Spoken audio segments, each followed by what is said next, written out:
Assalamualaikum warahmatullahi wabarakatuh. Perkenalkan, nama saya Firmansyah, kelas 10 TKR 2, umur 16 tahun, tempat tinggal Jalan Kota RT 002 RW 03 Sumber Barat, Ciledug. Assalamualaikum warahmatullahi wabarakatuh. Nama saya Firmansyah dari kelas 10 TKR 2 ingin membaca catatan PKN Sistem Pembagian Kekuasaan Negara Republik Indonesia. Macam-macam kekuasaan negara. 1. Menurut John Chotke sebagai dikutip oleh Rianto bahwa kekuasaan negara itu dapat dibagi menjadi 3 macam, yaitu sebagai berikut. 1. Kekuasaan legislatif, yaitu kekuasaan untuk membuat atau membentuk undang-undang.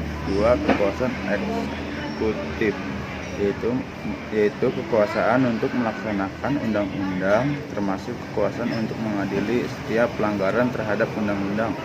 3. Kekuasaan federatif, yaitu kekuasaan untuk melaksanakan hubungan luar negeri. 2. Montesquieu sebagai dikutip oleh Rianto 2006 yang menyatakan sebagai berikut. 1. Kekuasaan legislatif, yaitu kekuasaan untuk membuat atau membentuk undang-undang. 2. Kekuasaan eksekutif, yaitu kekuasaan untuk melaksanakan undang-undang. 3. Kekuasaan yudikatif, yaitu kekuasaan untuk mempertahankan undang-undang, termasuk kekuasaan untuk mengadili setiap pelanggaran terhadap undang-undang. 3. Konsep pembagian kekuasaan di Indonesia.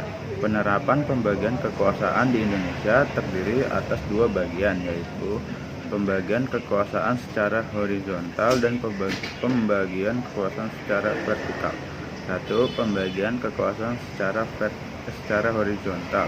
Pembagian kekuasaan secara horizontal yaitu pembagian kekuasaan menurut fungsi lembaga-lembaga tertentu. 2. Pembagian kekuasaan secara vertikal. Pembagian kekuasaan secara vertikal muncul sebagai konsekuensi dari diterapkannya asas desentralisasi di Negara Kesatuan Republik Indonesia. 1. Kementerian Negara Republik Indonesia. Dalam melaksanakan tugasnya, Presiden Republik Indonesia dibantu oleh seorang wakil presiden yang dipilih berpasangan melalui pemilihan umum, serta membantu kementerian. 2. Klasifikasi Kementerian Negara Republik Indonesia. Pasal 15 Undang-Undang Republik Indonesia Nomor 39 Tahun 2008 tentang Kementerian Negara secara tegas menyatakan bahwa jumlah maksimal berdasarkan Peraturan Presiden Republik Indonesia Nomor 47 Tahun 2009 tentang pembentukan dan organisasi kementerian negara. 3. Lembaga pemerintahan non-kementerian. Lembaga pemerintahan kementerian merupakan lembaga negara yang dibentuk untuk membantu Presiden dalam melaksanakan tugas tertentu. Terima kasih.